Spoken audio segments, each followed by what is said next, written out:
Greetings from me, 4SA's Executive Director Michael Swain.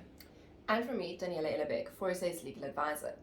This is a special update to alert you that the KZN Provincial Department of Basic Education is planning on holding an Indaba to discuss ways to deal with the impact of ancestral calling on teaching and learning in schools.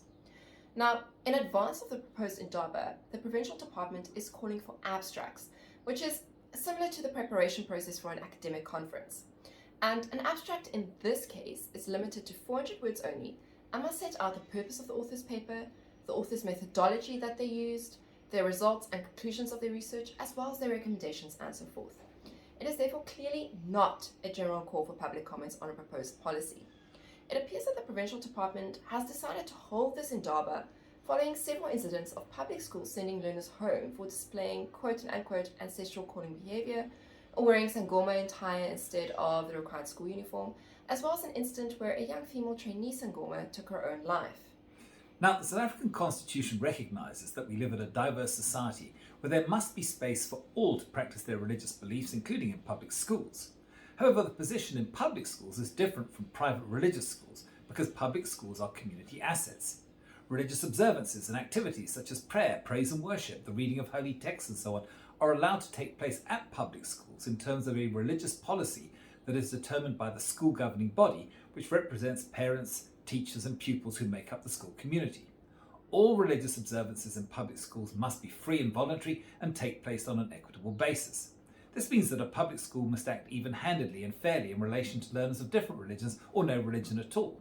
What this will look like may vary from one school to another, and even within one school from time to time, depending among other things on the learner makeup, the needs, etc. of the school. Again, this is something for the SGB to work out on a grassroots level.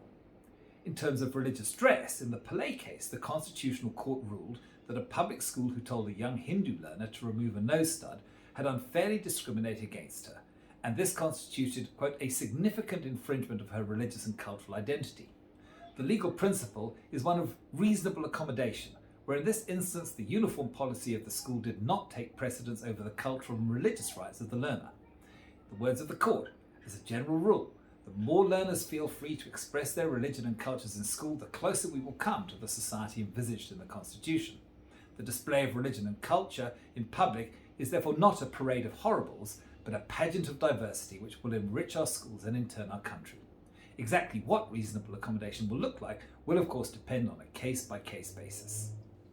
That said, the opportunity for learners to celebrate the diversity of their faith within the public school context is very different to either religious education or religious instruction. It has to be pointed out that while religious education is allowed to take place in schools, religious instruction is not allowed to form part of the formal teaching program. Now, the difference between these two is that religion education is merely information about religion and religious diversity in South Africa and the world, and is part of the CAPS curriculum's life skills and life orientation subjects.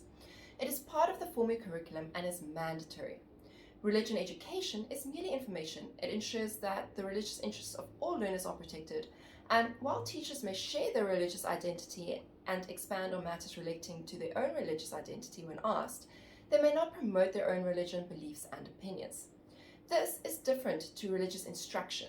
Religious instruction is a class aimed at tutoring learners in a particular set of religious beliefs to promote inculcation and adherence to that religion. This is not part of the formal school curriculum, and while allowed on public school premises, it must happen outside of formal class time and so forth, and participation in religious instruction must be free and voluntary.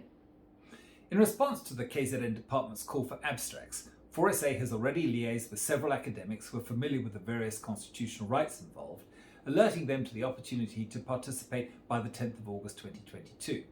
We've also liaised with the KZN Department to ask them to formally provide the reasons why they want to hold this Indaba, when it is planned to be held and what it hopes to achieve, for example, a green paper or a draft policy on this matter. We will continue to liaise with the KZN Department on this matter and will alert the public to any significant developments. Now, there are many other matters where 4SA are involved in protecting and promoting our right to religious freedom, so please also remember to click on the important donate button on our website to help us in this important and vital work on forsa.org.za and follow us on Facebook at Freedom of Religion SA. Thank you.